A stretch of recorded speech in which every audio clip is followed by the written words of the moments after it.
Hey everyone, welcome to CEO Sales Strategies podcast. How many of you out there are like AI? Oh no, or AI, this is great, right? Or you don't even know. Let's talk to Jason Alexander of Chief AI. He and I today are going to discuss the ins and outs of AI for you, but how do you use this practically to raise your EBITDA, your valuation, put more time back into your business life today so you can do the things that you want to do? And hey, even have some more time free for you to maybe take a little bit of time to go get a coffee. Jason, welcome to the CEO Sales Strategies podcast. Thanks so much for being here today. Hey, Doug, thanks for having me. And you are out of the great state of New Hampshire, right? Absolutely. That's how you know if you're from New Hampshire, right? Because nobody says New Hampshire. I think. Very true. Yeah. And contrary to popular belief from some areas of the country, New Hampshire is a state and not just a small town in Connecticut. So, yes. That's funny. So, so let's talk about AI because I find a lot of people they have fear around AI today. I mean, we're in 2026 and April as we're recording this. And I'm still talking to people who are like they think AI is going to eat their business. They think AI is going to eat their employees. Why do you think AI is misunderstood? And what's and I guess the number one or two misconception around it, and from your perspective. Yeah, I think that AI sometimes is misunderstood because of people not necessarily realizing the scale of of how and where it's currently being used. I mean, AI has become less of an era and more of just a permanent environmental condition for us at this point in time. So, AI is going to find its way into your business whether you like it or not. Your employees will use it. They'll want to try to find advantages that it can provide. And if not rolled out in somewhat of a systematic way, it's going to be potentially putting things at risk. It can, or potentially driving things forward very successfully, which it can also do. But the guardrails are necessary and the expertise is necessary. And I think one of the things that people are so that like there's so many tools coming out now that people are sort of I don't know, overwhelmed or just confused, right? And the confused mind is always a form of fear for most people. So, you said it's going to make it into their business regardless whether they want it to not. Um, is it kind of like when the internet came around? But this is like moving hyper fast. Like the internet, you're going to have it in your business no matter what you do. It's just part of almost. I can't imagine any business that isn't using some level of online something today. Hmm. Um, is AI just kind of that same tool that some people are viewing maybe as it's infiltrating their business? Some people are using it as, hey, this is awesome. Is it the same type of like backstory, or is it different that you think that people should be aware of? Well, I think that it's become a lot more democratized in recent years. AI has been around for decades, but you've now got, when ChatGPT first launched, it was one of the very first mainstream means of accessibility to what various aspects of AI can really do for you. Hmm. AI is very different from the internet. It can be perceived in similar ways because it does kind of find its way in and affect everything to a degree. But what I truly believe, and one of the thesis of our company is that AI is really here to really drive and empower people and drive and empower businesses. However, and there's not necessarily a statute or mandate that you use AI, but there are environmental conditions in your marketplace that dictate AI is very important to your business, and AI is very important to your personal productivity, if for no other reason because your competitors are using it to gain market share where potentially you are not. Yeah, and I see that happening at hyper light speed. Not this is a slow, boat to a Caribbean island or something like that. Is so what you mentioned your company, so I wanted everybody to know what your company does. So, what does Chief AI do? Sure. Chief AI is an AI enablement and advisory company that very simply acts as your chief AI officer. So What we'll do is we'll come in and we'll help you not just evaluate opportunities for AI, but also evaluate what your collective and holistic business success criteria really is. Because we want to make sure that we're not just putting things in place because we can or because they feel better or because they look cooler or whatever the case might be, but they're truly contributing to your step-by-step strategies that you've developed for getting yourself to that point B that you're trying to get to, whether you're trying to scale your company to a certain size, a certain revenue level, a certain profitability level, a certain EBITDA multiple, and make sure that we're catering to those needs first before we get into the, well, let's look at all the things AI could be doing, whether they should or not. yeah, that makes so much sense. And I think that's where people kind of fall down. I also want to let people know that you're not just the guy who decided to do AI. You had an 80 plus $1 million company that you had founded and exited out of before you started this company, correct? Correct. Yep. So why I was excited to have you on here, Jason, is because sometimes a lot of people will ping us to get onto this show. Like I help people with AI, but they've never really built a substantial business, that you have. And so you bring this business acumen into the concept of AI for companies that you're working with. And I find that is very different than just somebody like, hey, I've just studied some AI tools. They don't understand the other side of the fence. So when we're looking at AI, a lot of people want to use AI to lighten their daily workload and convert their time back into cash flow. Um, and I think it's a great idea. Can you give me a couple of ideas or a couple of maybe case study type things or practicality that the listeners here could use AI to kind of lighten that daily workload, give them a little more time back in their life?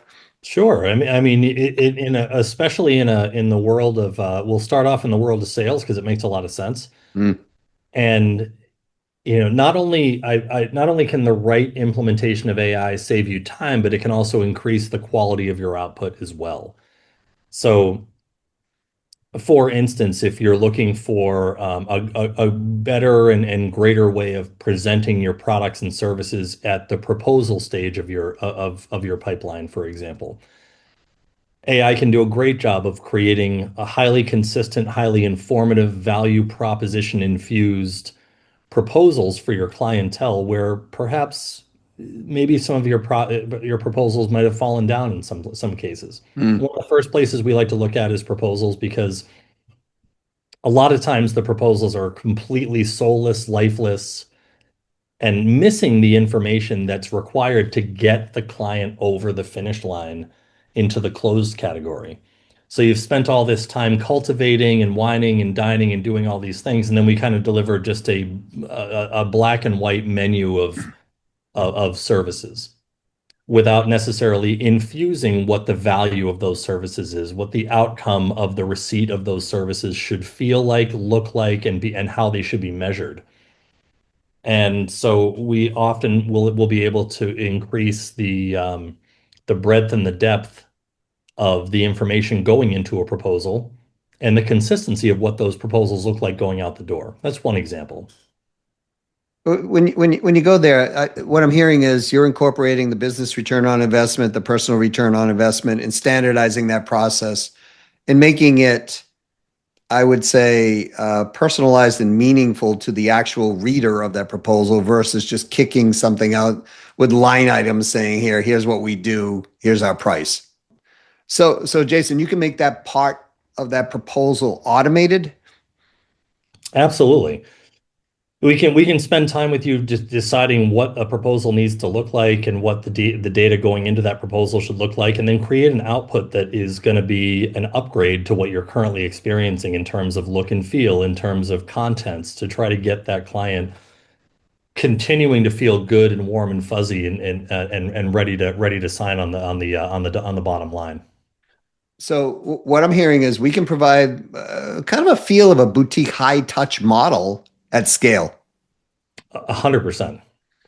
That's super powerful. So no matter what size your company is, folks, today personalization is more important than It always was, but now I think it's more important than ever because of all the lack of personalization that people are receiving on a daily basis just in our lives, right? I mean, it used to be like you go through the grocery aisles, people would talk to you, how's your day? How's you doing? How you doing? You know, and they'd ring you out. Now it's like go to this line and scan your own stuff. It's like, so if we think, folks, where we got this mass lack of communication going on, imagine providing that high touch model as positioning you as a human being to human being of somebody who really cares about their personal return on investment as well as their business return on investment versus your competitor who is looking just at this as a business ROI perspective. And if you can do that at mass scale, man, your close rates, they got to be higher. There's no question that the close rates are going to be higher.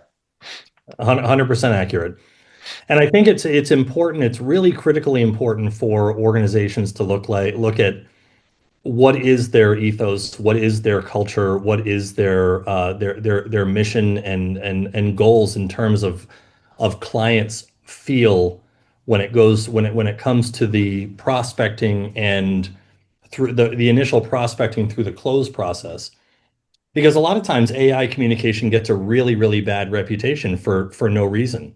We rely on AI communication a lot of times for our clients and prospects, but we set the stage appropriately, letting them know that they're going to be going through something asynchronously, autonomously, without my human intervention, without our human intervention being there. And when you set that expectation appropriately, people tend to mind a lot less. It tends to be when you start throwing AI communication in people's faces when you've already promised high personal touch that they start getting a little conflicted and thinking to themselves, what is this experience? I'm not feeling the warm and fuzzy I was expecting to feel. Yeah, and that's a really strong point I want everybody to capture when they're doing AI. I've seen this happen over and over. I get these emails, I know they're AI. It's like it's like and they try to make it seem like they have a communication touch with me that a human to human would have, but I can clearly see it's AI. And so, my knee jerk reaction is this is AI. They don't know me. This is what it's a rapport break right out of the gate. But what you're saying is as long as we, pre-warn people that or pre-educate them that, hey, this is the process, then we all agree. So we've got an upfront agreement that's going on. And folks, those of you you have heard me in this podcast before, you always want to set upfront agreements with your people that you're speaking with. So that everybody's on the same page, right? So you can communicate on the same level. So, I mean, Jason, what I'm hearing is, I mean, think about Disney World. It's a small world. When I used to take my kids on there, like, I knew it wasn't real people singing the song, right? I mean, it might have been it was a recording, right? It wasn't live, right? So, but that was the expectation. You go down to Disney and they put all this cool stuff out there. It's not like if you're on the air flight simulator, you're not on, Delta Airlines flying around on an open jet or something. Mhm. So it's acceptable. Why do people then not do this with AI? Because I think that's kind of part of the reason that people get themselves into trouble and people fear AI. Like, well, if I put this content out, it's just not going to seem like me. Well, it's because I think it's in a lot of cases it's a lack of know-how. Ah, You can personalize AI communications tremendously if you know how to do it right. And yep. you can, and not even just to create this. What I've never enjoyed is trying to pawn AI off as human connection. It's disingenuous. It doesn't make a lot of sense. And I think if you're trying to create this relationship, and Doug, if I'm going to send you an email, it's going to be AI generated. Well, I don't want to try to come across necessarily as me. I want to come across with messaging that is important to you. Because if you use AI to try to replicate a human, and that's your goal, I think you're setting yourself up for failure. I think if you're going to use AI to do a better job of delivering personalized information that's relevant to your audience, and that information is packaged well enough, they don't care what tone it's in. They don't care if it's AI. They don't care if it's you. They don't care if it's somebody else in your company. They want what they want. and it's your job to deliver it to them in a way that other companies are not doing so. I think you just hit the nail right on the top of the head. A lot of people are viewing AI as this is a human replacement for human communication. It's like they're viewing this as a dinner date that you're sitting down for the first time with somebody you might be interested in. And instead of the human to human talking to each other, you're going to send your AI bot or whatever to talk to the other individual to screen them out, if you will. So you don't have to deal with that time and energy to do it. Hmm. And I never looked at it this way until this conversation, but that is that is a very valuable insight that I think, folks, those of you who are listening, AI is a tool to use. It's not to replace you 100% or your sales team 100%. Human to humans have been communicating. I don't know how many years because I've only been around, 64, but I'm assuming it's been thousands and thousands and thousands of years. We've been speaking to each other, shaking hands, doing those type of things. To expect that you're just going to replace all of that with an AI bot or an AI, agentic AI workflow, I don't think that's going to happen. Jason, is this where you think that people this is kind of an epiphany to me, so that's why I'm asking this question. Do you Sure. think this is where people like really don't understand AI? Well, I don't necessarily think that. I think that's one area they really don't understand AI because AI is not meant to be. It's not designed to be a human replacement, and as currently constituted, AI by and large is a human supercharger. And so when you look at if I walked into a business today, it was 50 employees for lack of a better example, and they said, well, we want to get rid of all of our employees and replace them with AI agents. Well, you could do that. I mean, I don't know what kind of company we're talking about in this situation, so maybe you can't, but let's just say you just wanted to clean sweep as many people out of your company as possible and remove and replace it with technology. You're going to wind up falling down miserably in a lot of cases, or at least missing an opportunity to capture the kind of market share that you could capture. Why not take 50 people? Why not supercharge them with the right AI, the right tools, the right processes, the right procedures, and the right education, mind you, and get 250 persons worth of production out of that company, Mm. get 400 persons worth of production out of that company. And that is the kind of force multiplication that AI can make possible within your businesses. Yeah, I saw Decathlon Sports. I was in Europe just recently, and Decathlon Sports over there, they have the coolest thing. You walk into the store, people actually greet you. And they're like very super helpful people. They're like, "Hey, how are you doing today? What do can I help you find something in the store?" That type of thing. Yeah, I'm looking for a coat for my wife and I'm looking for a hat for myself. Let me walk you over to the aisle. Kind of like Whole Foods does when you can't find something in the store, they'll actually walk you to the aisle. It's like you feel this high touch boutique thing.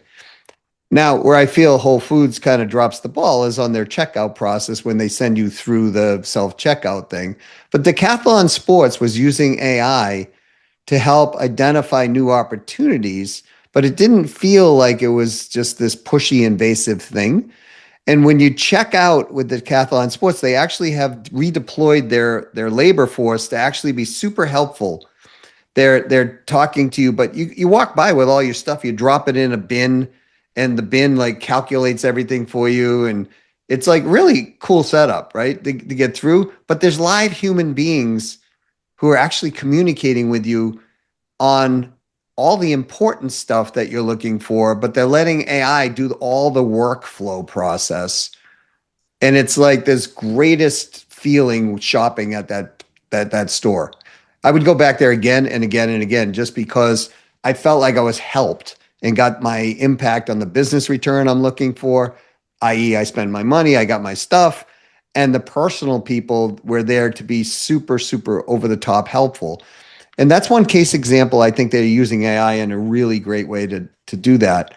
Um, let's how do we do that in a B2B selling situation? Well, I think it really has to do with garnering the right experience for your internal employees and your external audience, by taking a step back before, before you go buying anything that you found out about in between TikTok reels. Let's go and try to figure out, where does it really fit within the business? Where does it fit within our success criteria? How does it get us to our goals in a measurable way? Now, one thing that I use, we have great marketing within our company, but we also have an AI chief marketing officer.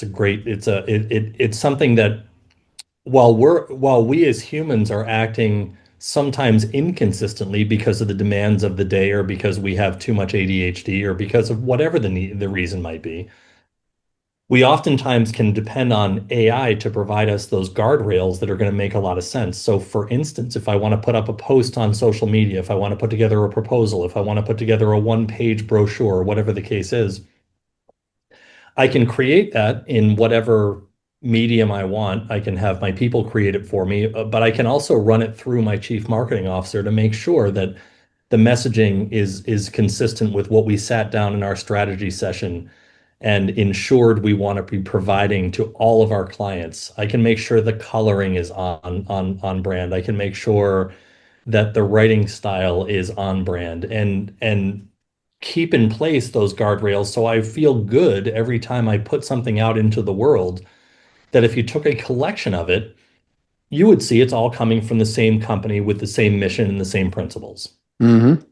Highly, highly important stuff that a lot of smaller companies don't necessarily um, have the time or the capabilities of doing without those tools, because they're flying by the seat of their pants and trying to grow and scale a business. And I've been there, and there's nothing wrong with that.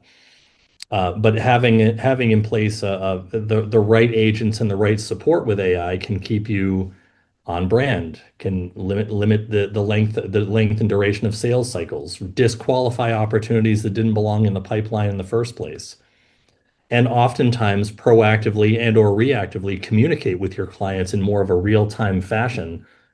That way they don't have to wait for that first touch point to be a day or two or three later. They get it immediately.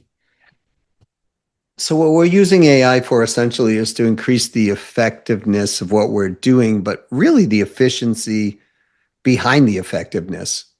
It's really like driving um, maybe time, money, labor, energy, but we're using these things that we can define and automate those workflows through those repetitive tasks that we're doing that can also increase the effectiveness of our output, like using a chief AI officer, for example, to keep the boats in the right channel, so to speak. Hmm. And any size company can do this, right? I mean, it's not, you don't have to be a super like, $200 million company to deploy this type of thing. Not at all. Not at all. I mean, some of these solutions can be derived whether on your own or whether through a chief AI officer partner like Chief AI. Um, you can get started in the AI world, and you can get to intermediate or advanced levels without a tremendous capital spend. And would somebody be better off?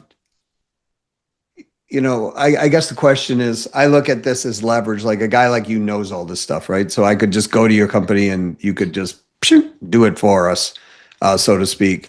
Or I can spend my time and energy trying to learn this. And to me, it's a little. There's so much stuff coming at people today, so it's really Mhm. hard to figure that out.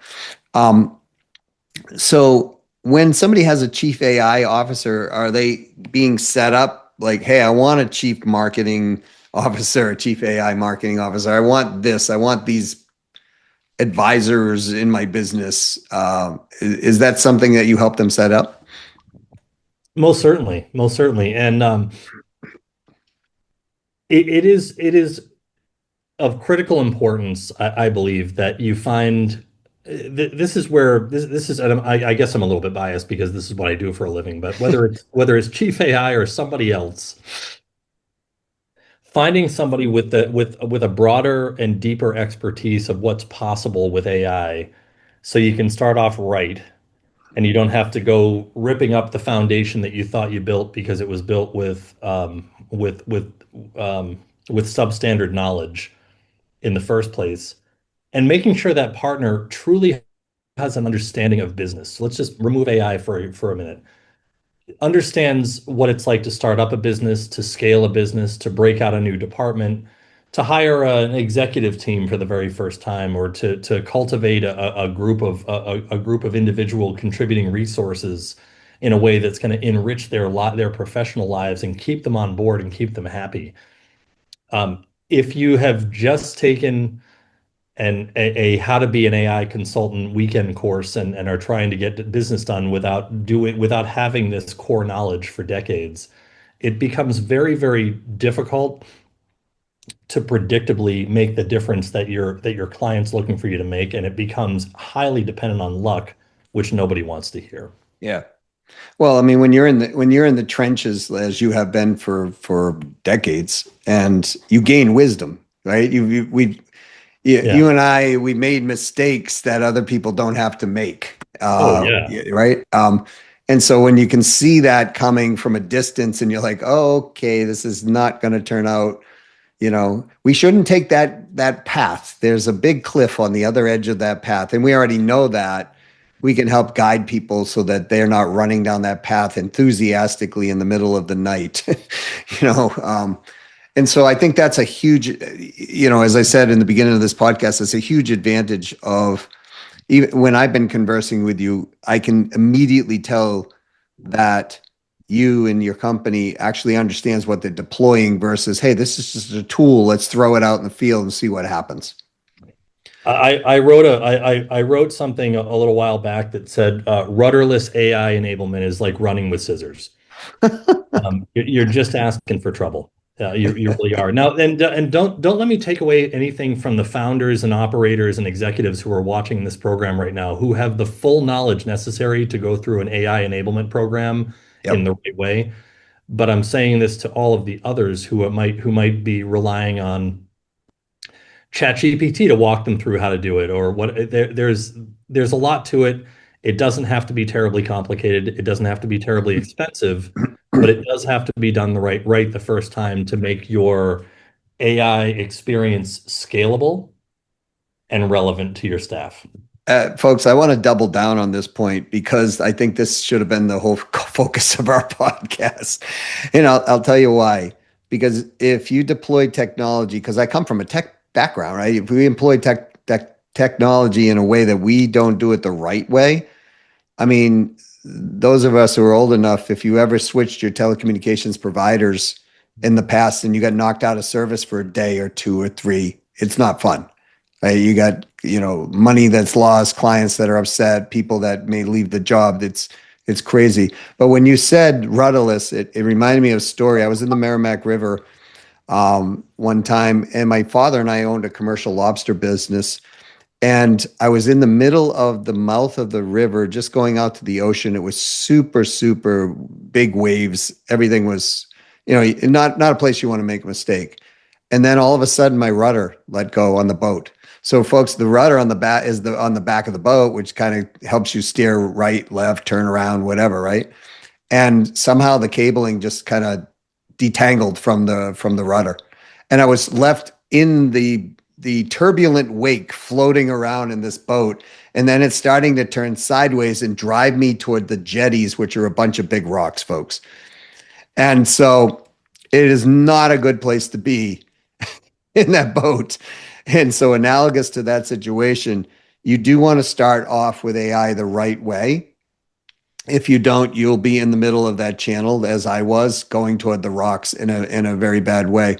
Fortunately, eventually my rudder came back. So the cabling like did whatever it was supposed to, straighten out, and I was able to get out of it. But man, it was a super scary situation. And analogous into your business, you don't want to be going up on the rocks like that. Number one, it does so much damage to you financially, but also to your reputation in your company. Um, and I'll double down on this again, Jason, because I just uh, had a sales team that I put in, and one of them started going rogue with AI, and I caught it. And they were sending out messages acting like they were the person, but it was clearly AI messages. And the company that we're doing this for doesn't want anything like that, whatever. So I'm glad I caught it in the first thing because that would damage their reputation. People would be reaching back into the company and going, "Why are you sending me an AI message? You talk about high boutique touch all the time." And so, folks, this is the reason you want to start off right with AI. Jason, how do people get a hold of you and if they want to learn more? Sure. The easiest place to start is going to our website, which is chiefai.co, chiefai.co. And there are links all over the site, strategically placed in just the right spots where you can book a strategy call. You can take a free AI readiness assessment and get a general sense for where your business stands. So chiefai.co is a great place to start. You can also find me, Jason Alexander, on LinkedIn. Jason Alexander Chief AI will get you to my profile. Either place is a wonderful place to start, and we're happy to answer lots of questions and not get you into you know, a salesy, pressurized situation. Just not our style. Folks, go to the website, take the assessment. I know Jason personally, so he and I have been conversing numerous times. He's a solid individual. Go take the assessment and figure out if you're even there ready. If nothing else, you can have a conversation with him. Jason, thanks so much for being on the CEO Sales Strategies podcast today, and really, making people think differently. That's what this is all about. So, thanks again for being here. Oh, thank you for having me, Doug. I really appreciate it, as always. All right. So, AI the right way. That is a super important thing for you all to figure out because you want to do AI the right way.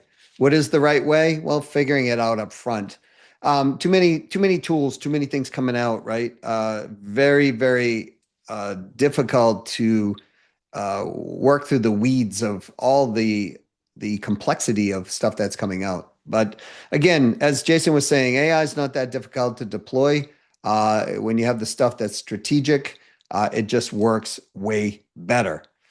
So those of you who are like, this is a great podcast, I love this, please give it a 5-star review. I would be forever grateful for your time and energy in doing that.